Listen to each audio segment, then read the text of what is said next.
All right, guys, today's lesson is all about weight shift. A lot of misconceptions around how you move your weight in the golf swing. But before we get started, if you've not subscribed to my channel, go ahead and press that subscribe button. There's a bell button next door. Click on that. You'll get a notification every time I release a new video. So let's talk about this for a second.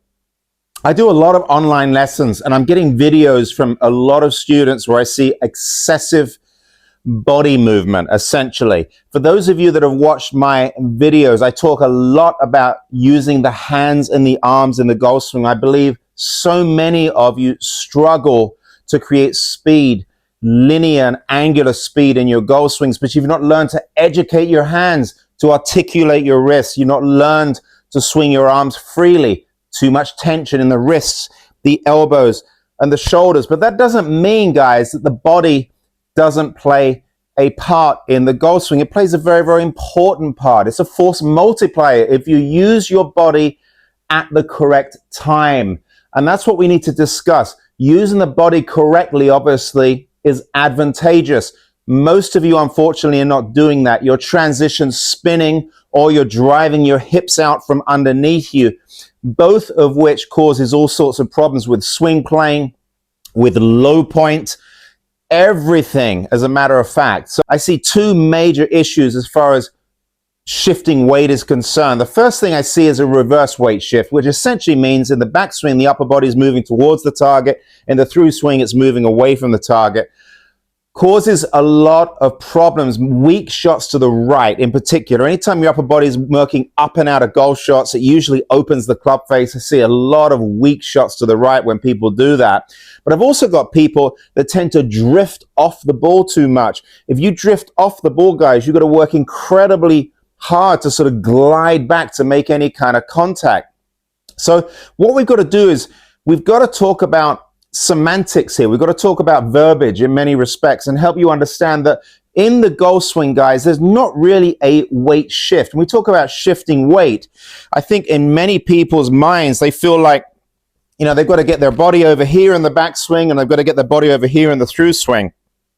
When in actual fact, what we've got in the golf swing, guys, is more of a pressure shift, right? More through your feet than it is through your upper body. So what I'm talking about is I can put my head against a wall, and I recommend all of you do this hug drill. Just grab a club and kind of put it across your shoulders and just put your head up against a wall.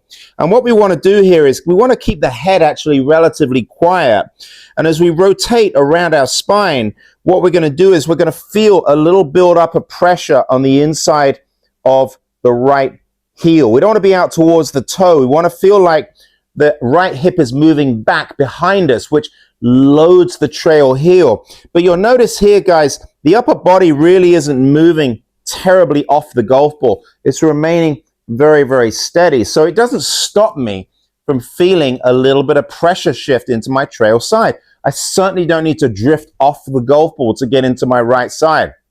Conversely, in the transition, okay, when we start our downswing, there's often a tendency to spin the upper body to start the downswing. And what we want to do, guys, is we want to keep our upper body closed for as long as we can as we change direction, because it allows the arms to work down in front of the body. So there's a marriage between the swinging motion of the arms and that dynamic pivoting motion of the body. It's called a swing sequence. We've got to allow the hands and the arms and the body to work harmoniously as we strike the golf ball. So we keep our upper body facing back as we gently drift into the lead side. And again, what you see there is you don't see my upper body moving way forward as I load, as I front load. So as I go to the top of the backswing, I transition, you can see my head staying pretty quiet. So now I'm gently shifting into my lead side. So it's a little shift in pressure from the trail foot, a little bit like a dance in many respects, where I'm moving back, I'm moving through. But what you don't see here is a ton of movement with the upper body. And that's what I see when I get videos all the time. So what about impact? When we strike the golf ball, we certainly want to feel more pressure through the ground into our lead foot than our trail foot. Most of you are getting stuck on your back foot a lot of what we call backing up at impact, which means that your upper body, unfortunately, is moving away from the target as you strike the golf ball. And that influences your low point. We hit behind the golf ball anytime our upper body is moving back. So when I strike a golf ball, guys, I'm not thinking about impact as a position. The golf ball simply getting in the way of my golf swing. But, and this is the big B, I do feel pressure into my lead heel as I strike the golf ball. Left heel. So the image that I have, and it's always worked really well, and it's terribly simple, and I'm really big into keeping things simple, is I try and imagine that there's a bug underneath my left heel. And as I make contact, as I move into that impact position, as I make contact, I'm crushing that bug. I'm pushing down into my left heel. I'm essentially kicking the ground in many respects. Now, many years ago, we used to call that having a firm left side, okay? You want to feel like that lead leg is kind of a post.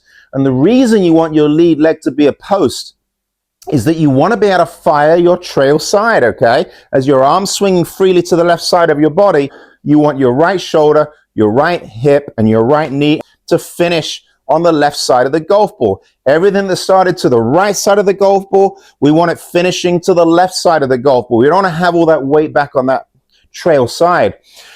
But it begs the question, how are you going to do that if your left leg looks like a spaghetti noodle?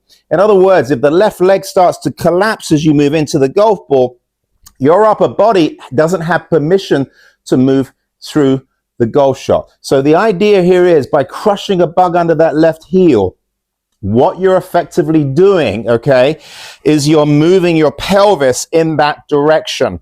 The good news for you is that you're not thinking about moving your pelvis in that direction. Most of you that try and turn your hips are going to early extend. I know a lot of you have tried turning your lower body through impact, and it doesn't serve you well. The tendency to come up and out of golf shots. However, if you can start to feel like you're pushing down into your lead heel and kicking that ground, it's going to facilitate more rotation in your pelvis very, very naturally, which is what we want. So I do little half swings. Again, I'm not trying to hit full shots here, but what I'm doing here is making sure I don't move off the ball too much. And as I strike that golf ball, guys, I want to make sure that my lead leg is stable. I go back, I go through, and I rotate. So that's a little half swing. And what you'll see there is you can actually start to see my lead leg straightening here just a little bit as I go through the golf ball. If my lead knee is like a spaghetti noodle, what it's going to do, it's going to get my hips closed. You can see now my left leg collapses. My belt line is actually pointing way out to the right. So rather than trying to turn your hips through the golf shot, think a little bit more about how much pressure you want to feel through your left heel into the ground. Feel like you're kicking that ground. Feel like you're crushing a bug under your left heel. I'm going to do that one more time. A little bit of a faster swing. Really focus on pushing into my lead heel as I strike the golf ball. And let's see what happens. Keep it nice and smooth here. Back and through. All right. Happy with that. Pretty solid contact. So what we've got to do here is keep things simple, guys. Focus on that this weekend when you go out and play. Really feel like you're gaining pressure through your lead heel. Another really simple way of looking at this, and you can just grab a wedge, okay? So grab a wedge and think about a half wedge, which would be basically waist high here. A 3/4 wedge, the club would be at the sky, and a full wedge, the club would be above your head. So think about where you want your feet for those 3 shots. What makes sense? I'll tell you what doesn't make sense, okay? If we've got the club all the way through and my right foot's on the ground, we got a big problem. Conversely, if I'm hitting a half wedge from maybe 50 yards or 40 yards and I'm up on my toe, I got another problem. My legs are now doing too much, all right? So how can we have a good matchup here? Think about it for a second. Our destination's that lead heel. That's where I'm going. If I'm hitting a half shot, I'm going to be halfway off my back foot. You can see this, okay? From down the line, my half shot, I'm halfway off my back foot. Now, watch my back foot as I swing to a 3/4 swing. 3/4 is going to be club at the sky, okay? So now when my club's going to the sky, you can start to see my trail foot is graduating, okay? With my trail foot graduating, you can start to see my hips naturally rotating. But I'm focusing a lot more on my feet than I am on what my hips are doing, which causes so many problems.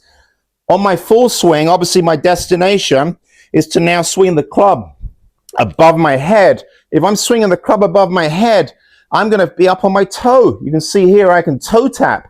That's where I want to finish my golf swing. As I said to you earlier, everything that started to the right side of the golf ball, I want to finish to the left at the end of my golf swing, okay? What I don't want to do is have my trail foot down and my lead leg collapsed and bent as I'm approaching impact. So I hope that helps, okay? What we want to do here is understand it's not about shifting weight, guys. It's about feeling a sense of connection through the ground, through our feet, understanding how to move that pressure as we swing. So much easier to play golf that way, okay? If you have any questions, go ahead and send me a comment. Go ahead and share. If you have any friends you think this might help. And again, welcome aboard. If you've not visited my channel before, certainly appreciate you watching. We'll catch you next time.